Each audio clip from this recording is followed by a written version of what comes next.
고수의 눈으로 정치 현안을 분석해보는 구단 토크. 오늘은 이석현 전 국회 부의장과 함께하도록 하겠습니다. 어서 오세요. 예, 반갑습니다.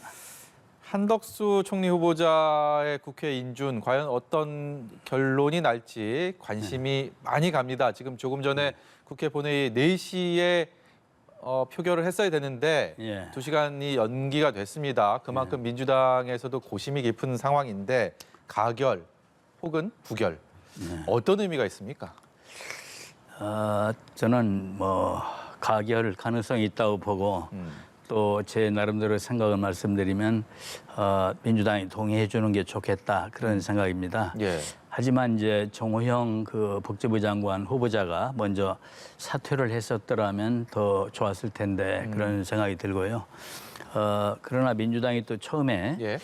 마치 한동훈 법무장관과 연계하는 것처럼 비춰졌잖아요. 예. 그러니까 한 장관을 포기하면은 총리를 통과시킬 수 있고 한 장관을 고수하면은 총리를 부결시킬 같은 그렇게 비춰진 것은 굉장히 이제 민주당의 실책이죠. 실책이고 왜냐하면 국민 입장에서 모든 걸 생각해야 되는데 국민 입장에서는 장관은 장관으로서 적합한가, 총리는 총리로서 적합한가 이걸 보는 것이거든요. 예. 그런데 연계를 하는 것은 정치적인 속셈이 되기 때문에 대단히 부적절하고 그런 뜻에서 오늘 또 텔레비전 보면은 대통령 비서실에서 정호영 장관 그 진퇴도 이 한 총리 표결 결과 보고서 하겠다. 이것도 부적절합니다. 왜냐하면 그런 거와 연계하지 말고 잘못된 장관 후보라고 생각하면은 그걸 사퇴시키거나 했어야 맞죠. 예. 그렇지만 이제 제가 그 한덕수 총리를 인준하는 게 좋겠다고 생각하는 것은 이제 대통령 뽑고 나서 이 처음 있는 이게 내각이잖아요. 예. 처음으로 출범하는 새 정부인데 여기서부터 이제 총리를 인준을 안 해준다 하면은 새 정부 출범에 어려움이 많아지죠. 그래서 그렇게 일단 이 민주당이 좀 대승적 차원에서 그걸 동의해주는 쪽이 더 좋다, 옳다 이렇게 생각을 하고요. 또 실제로 이제 한덕수 후보 캐릭터를 보면은 과거부터 지금까지 대체로 그냥 원만한 화합형 스타일입니다. 그래서 크게 무리가 있는 인물은 아니다 이렇게 네. 생각을 하는 것이죠. 예. 이 국정 운영을 하는데 새 정부가 부담을 갖게 된다. 예. 총리가 비어 있는 이 상황이 예. 지금 그런 말씀 해주셨는데 예. 이재명 상임고문도 그 비슷한 얘기를 했단 말입니다. 그렇죠. 예. 그것이 민주당의 어떤 강경한 입장을 좀 선회하는 데 있어서의 좀 작용을 할 거다라고 보십니까? 제가 어제 오늘 이렇게 민주당 우리 의원들 가까운 분들 통화로 좀 상황을 물어봤더니 의견이 쫙 갈린다고 그래요. 네. 찬반이 반으로 나뉘어서 참 결정하기 어렵다 그런 네. 얘기를 하더라고요. 그건 왜냐하면 이제 한동훈 장관 임명 과정에서 민주당이 그 야당의 입지가 좁아졌다 또 너무 야당의 주장을 무시했다 이런 생각들을 가지고 있기 때문에 민주당 의원들이 스스로 이제 존재감을 좀 드러내고 싶기도 할 거고 그렇게 돼서 상황이 많이 꼬였어요 정치적으로. 그러나 이제 저처럼 생각하는 의원들이 좀 더 다수라고 생각을 합니다. 왜냐하면 대승적으로 봐서 과거에도 대통령을 뽑아놓으면 직후에는 일단은 그래도 협조를 해줬거든요. 물론 그렇지 않은 경우도 있었습니다만은 그래서 출범할 수 있게 해주는 게 이렇게 맞다 그런 생각을 하고. 사실 또 이 정당이 계산한다면 지자체 선거에도 그렇게 유리한 건 아닙니다. 만일에 반대를 하는 경우에.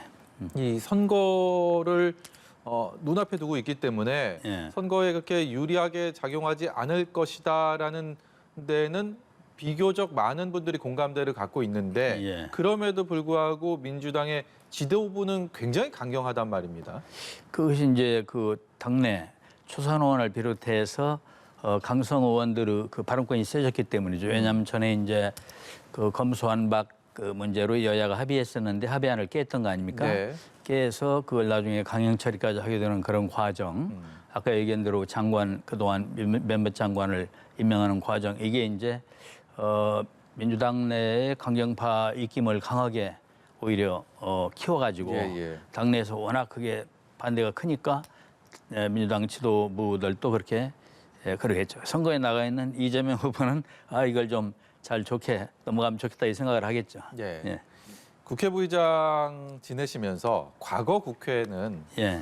그야말로 여야 간의 물리적 충돌도 심심치 않게 있었고요. 예. 그래서 동물국회라고 비판을 받기도 했고 예. 그런 상황들을 직접 또 겪으시지 않으셨습니까? 그랬죠. 예. 네, 저도 당시에 뭐 현장에서 취재 기자로 그런 상황들 많이 보고 했었는데 예. 그때와 비교해서 지금의 모습들 어떤 생각 드십니까? 정치가 너무 그 동맥경화증에 걸려 있어요. 좀 과거에도 대결할 때가 많고 또 이렇게 그런 국면이 경색될 때가 있었지만은 그래도 여야 간에 좀 대화가 있어야 되거든요. 사석에서도. 공석에서뿐만 아니라 공석에서 원내대표 간 회담할 뿐만 아니라 사석에서도 밥도 먹고 그러면서 내 자기 진심을 털어놓고 우리 당내 이러이러한 반대가 있으므로 이런 좀 협조해달라. 서로 호소도 하고. 예. 그런 것이 없는 것 같더라고요. 그래서 지금은 우리 정치가 너무 경색돼 있어서 정치는 없고 대결만 있는 거다 이렇게 볼 때 참 안타깝죠. 그래서 앞으로 너무 이렇게 여나 야나 완승을 하려고 하지 말고 50%만 얘기해야 되겠다 이런 생각으로 해야 정치입니다. 완승을 하려고 하면 전투인데 완성을 하고 나면 또 그 부담이 커집니다. 그래서 정치가 제대로 되려면 내가 절반만 승리하겠다 이런 생각으로 여야가 임하면 좋을 것 같아요. 지금 워낙 대치 국면이 첨예해지고 있다 보니까 하반기 예. 국회도 그야말로 첩첩산중이다라는 느낌을 지울 수가 없는데 예. 사개특위 같은 경우도 그렇고 예. 당장 원구성을 어떻게 또 해야 될지 예. 그중에서도 또 법사위원장은 어느 당이 차지를 해야 될지 예. 하나하나 충돌하고 있는 상황인데 예. 지금 신뢰까지 서로 바닥으로 떨어졌다. 예. 이런 상황 어떻게 극복해야 되겠습니까? 결국은 제자재 선거가 끝나야만 그런 걸 이제 상황을 반전시킬 수 있는 계기가 실마리가 생길 거라고 봅니다. 지금은 6월 1일까지는 대결 국면으로 갈 수밖에 없을 거예요, 각 당이. 예. 그래서 지자재 선거가 끝나고 나면은 이제 스스로를 추스리면서 또 전국에 그 활로를 틀 수 있는 그런 그 서로 간에 이 또 뭐랄까 타협점도 찾아보고 이렇게 나가야 할 것 같아요. 그러지 않고는 지금 당장은 이 국면을 풀기 어려울 것입니다. 왜냐하면 이미 꼬여가지고 당내 여나 야나 당내 강경파들을 누를 수 있고 이해시킬 수 있는 그런 지금 지도력이 여야 지도부에 없어요. 만약에 이 지방선거를 치른 결과 뭐 팽팽하게 5대5 구도로 결과가 나왔다라면 모르겠지만 예. 어느 한쪽에 일방적인 승리, 압승을 하게 된다면 예. 또 완전히 패배한 쪽에서는 소위 말해서 좀 빈정상해서 예. 더더욱 협조 안 오겠다 이럴 예. 수도 있는 거 아닙니까? 그러니까 그런 경우는 이제 승리한 쪽에서 좀 더 이제 양보를 하고 아량을 베풀고. 승자의 그 도량을 보이고 이렇게 하면서 나가야 되겠죠. 실제로 선거가 5대5로 안 될 가능성이 많습니다. 그래서 그런 어느 경우에든 또 정치적 활로를 열어가는 이제 방법은 다 있는 것이고 경우에 따라서 이렇게 이제 야당이 양보해야 할 수도 있고 여당이 양보해야 할 수도 있고 선거 결과에 따라서는 그런 추세가 되겠죠. 이제. 예. 다음 주에 이제 하반기 국회의장도 선출이 됩니다. 예. 4명의 후보들이 출사표를 던졌는데 예. 다들 친분이 있으신 분들이죠. 다 잘 알죠. 뭐. 예. 어느 쪽으로 어떤 결과를 맺게 될지 그 부분도 관심이 가는데 저희는 어느 쪽에 좀 주의 깊게 보면 됩니까? 자, 네 분이 다 훌륭하지만은 이제 이 국회의장 선거는 의원들이 비밀 투표로 뽑는 거라 제가 하는 말이 별 영향을 안 줄 테니까 그냥 예. 편하게 말씀하셔도 될 것 같습니다. 편하게 얘기를 예. 한다면 지금 이제 다 훌륭한 후보들인데 지난번에 이제 박병석 의장을 추대할 때 유일한 육선이 박병석 의장이었잖아요. 네네. 한 명이니까 그냥 추대했어요. 그때 오선 의원들이 제가 그 당시에 듣기에는 다음에는 김진표 의원 이렇게 해주마 이렇게 하고 해주기로 하자라고 뭐 네. 했다는 그런 말들이 있어요. 그래서 이제 김진표 의원이 하나 했는데 이 여야가 이 대결 국면으로 치닫게 되니까 상황이 달라지니까 이제 또 좀 더 강경론자들이 출마를 한 것이죠. 예. 우상호 의원이나 조정식 의원도 다 네. 그런 것이죠. 네. 이상민 의원은 본래 나올 마음이 있었던 무파, 개파 없는 분이고.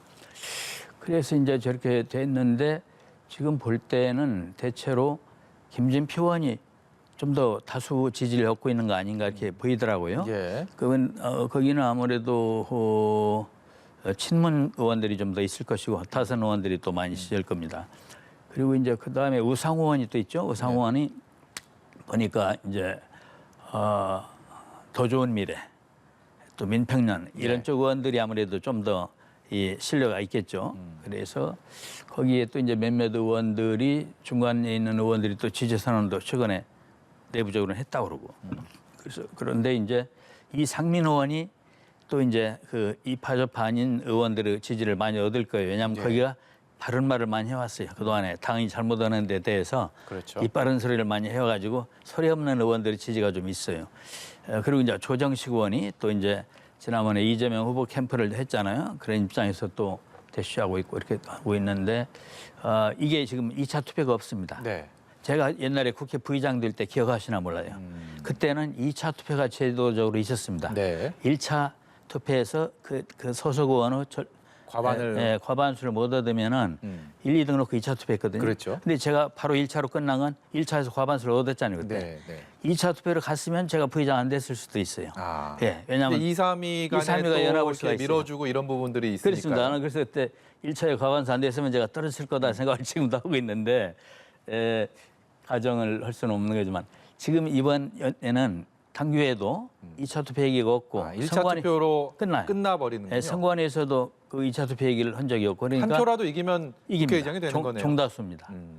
그래서 어떻게 될지는 모르지만은 누가 될지는 모르지만은 일단은 2차 투표가 있으면은 예를 들어 우상원 그 저기 또 뭡니까 조정식 의원 이런 분들이 가령 하나로 뭐 저 뭉친다거나 그게 2차 변수가 투표 될 때 수 있을 변수가 될 수 텐데요. 있는데 근데 그게 없으니까 대체로 김진표 의원이 유리한 거 아닌가.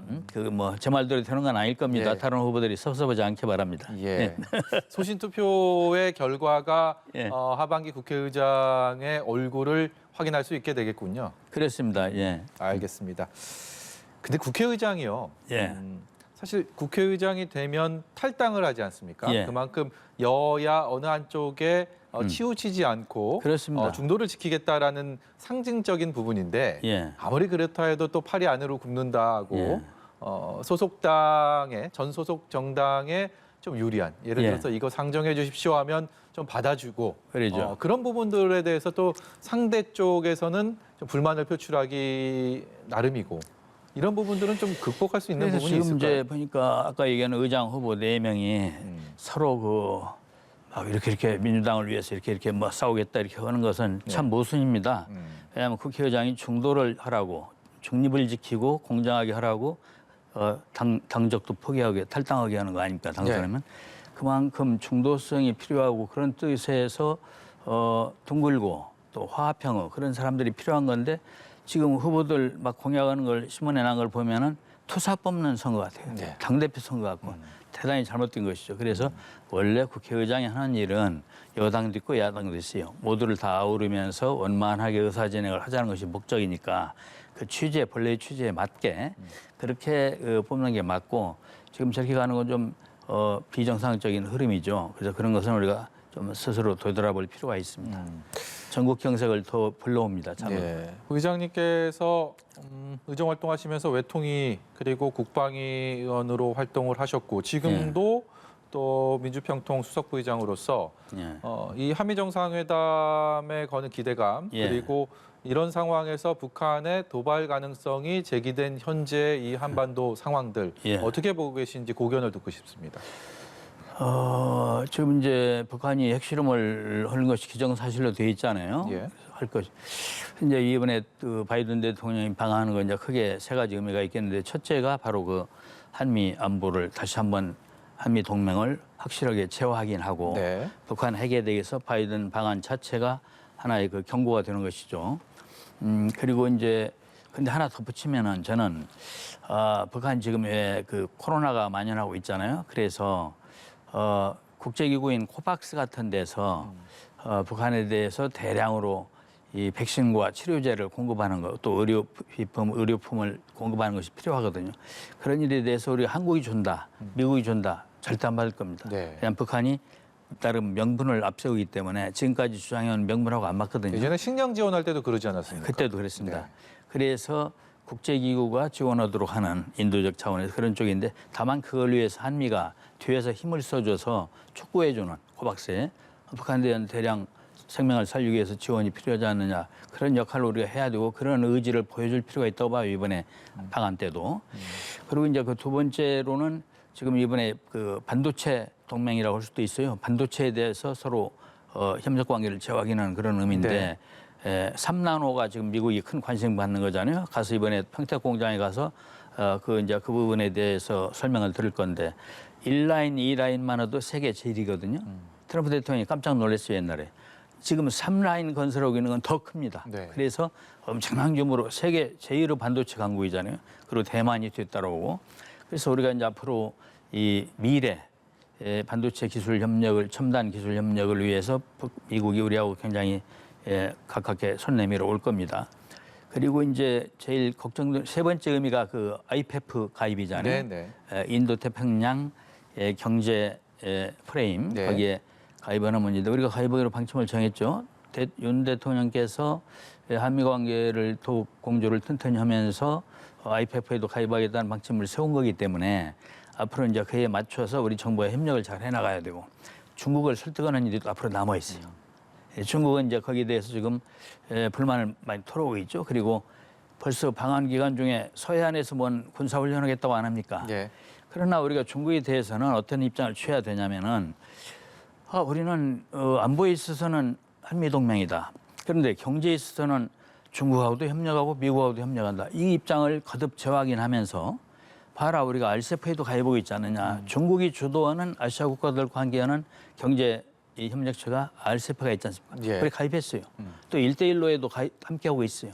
그런가 하면 또 그 투자은행, 인프라 투자은행에도 함께하고 있고 이래서 중국과 우리가 많이 협력하고 있는데 그와 마찬가지로 이번에 미국과도 미국이 주도하는 IPEF에도 우리가 함께해서 경제 협력은 우리는 이쪽과도 하고 저쪽과도 한다. 그렇기 때문에 앞으로 경제 협력은 더욱 우리가 좀 확대해 나가자. 예. 이런 입장을 취해야 돼요. 다만 하나 중국에 대해서 우리가 하고 싶은 얘기는 그 한한령을 실제적으로 해제해야 됩니다. 한한령이 지금 실제적으로는 이미 살아 있잖아요. 예. 그런 걸 해제해서 한중 양쪽 국민의 서로 간의 그 감정을 좋게 해야 돼요. 국민 감정이 좋아야 우리가 또 더 큰 협력도 하고 이런 점에서 우리가 중국을 설득해 나가야 할 겁니다.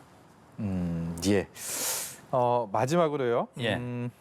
지방선거 예. 좀 민주당 입장에서 쉽지 않은 예. 선거다라고 예. 입을 모으고 있는데 특별히 주목하는 지역이 있다면 어디입니까? 지역은 요즘 이제 경기도가 좀 뭐 팽팽하다 이렇게 돼요 여론조사가. 그래서 경기도가 팽팽해갖고 다른 지역은 많이 우리가 전체적으로 보면은 민주당이 많이 불리한 것 같아요. 그런데 민주당은 애써서 발표를 보면 우리가 몇 군데는 이기고 있습니다. 막 이렇게 하던데 지금 전략을 그렇게 해서는 안 된다고 생각합니다. 민주당이 차라리 국민한테 읍수 작전을 해야 돼요. 우리가 다주게 생겼는데 국민의힘이 전부 다 삭스리하면 안 되지 않느냐. 그러니까 우리가 최소한의 견제 세력은 달아. 이렇게 국민에게 읍수하는 것이 더 효과적이지. 우리가 잘했는데 이 국민의힘과 새 정부는 못하고 있습니다로 몰아붙이면은 너는 뭐 잘했나 이렇게 돼요. 그래서 예. 그렇게 나가는 것이 그리고 이 선거 전략 중에 읍수 전략보다 더 좋은 전략이 없습니다. 그런데 요새 민주당이 잘못하고 있는 것 같고 또 후보도 그래요. 뭐 때문에 송영길 후보가 인천에 살던 사람이 느닷없이 서울로 이사 와가지고 이 출마를 해서 예. 그것도 잘한 것 같지가 않고 또 이재명 고문도 출마를 거기 가서 이렇게 그 자리 가서 했는데 제자리 선거를 도우려면 출마를 안 하고 전국을 돌아다니면서 지원 유세를 오고 다니면 그게 더 효과적이죠. 예. 그래서 선거 전략이 좀 민주당이 잘못되어 있다 이렇게 저는 보고 있습니다. 예, 알겠습니다. 오늘 말씀 여기까지 듣도록 예. 하겠습니다. 지금까지 이석현 전 국회 부의장이었습니다. 고맙습니다. 반갑습니다. 반갑습니다.